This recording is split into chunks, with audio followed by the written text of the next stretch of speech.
Australia's chances at increasing its medal tally at the Brisbane Olympics in 2032 could be boosted if a popular summer sport is added to the Games. Lucy Gray reports.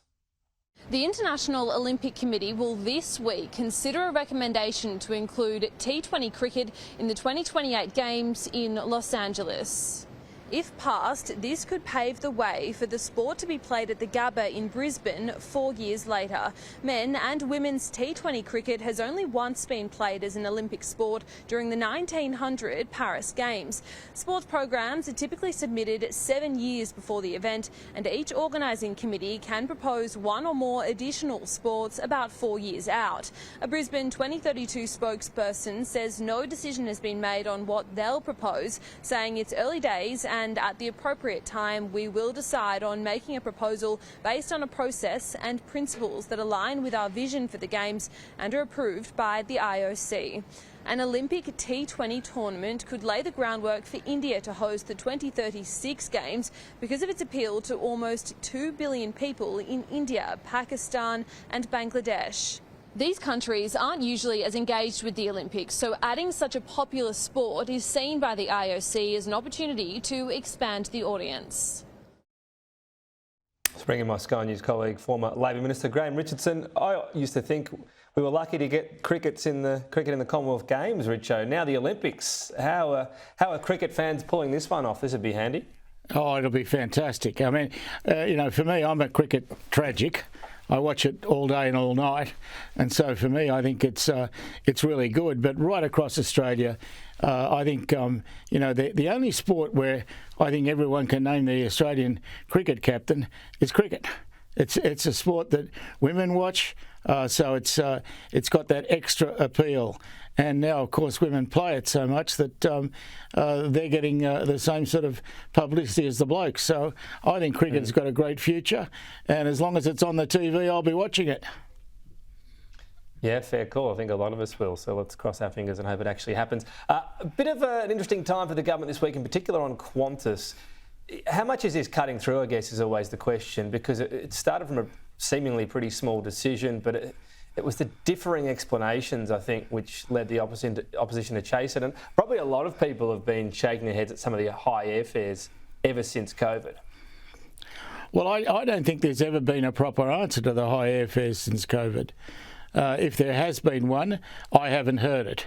All I know is that you've got to pay too much bloody money to get on a plane, and that something has to be done about that, because in this era, plane travel is not something special for the rich. It's become something that everyone expects to be able to do. And I think, in recent times, it's just been getting out of reach of the ordinary person.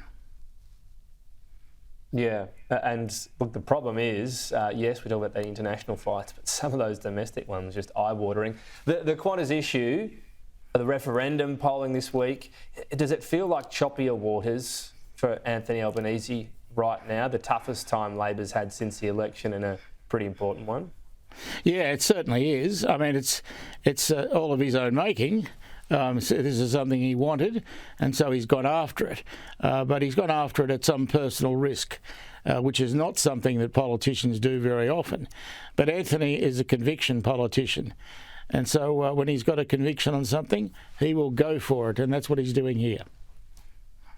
Yeah, look, at least he can say he tried. I think it could be interesting as to, if it fails, where the blame goes with the other question, it won't necessarily propel Peter Dutton to great heights if you look at the Teal seats, for example. But anyway, that's by the by. I guess what will matter a lot more to many people, not everyone, but many people, is how the economy's going.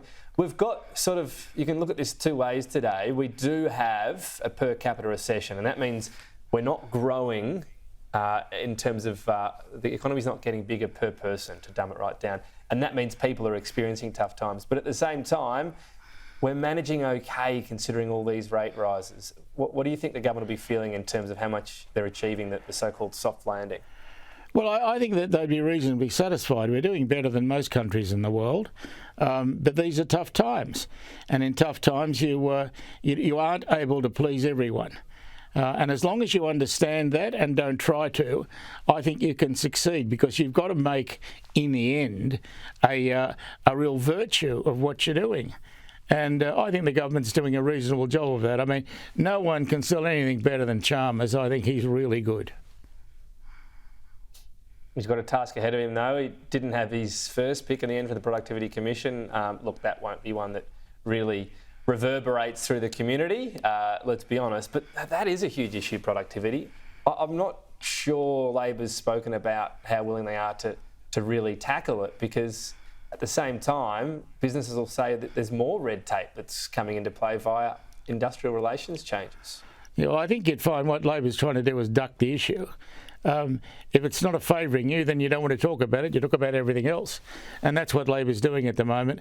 It's hiding on that issue because it hasn't found any solutions.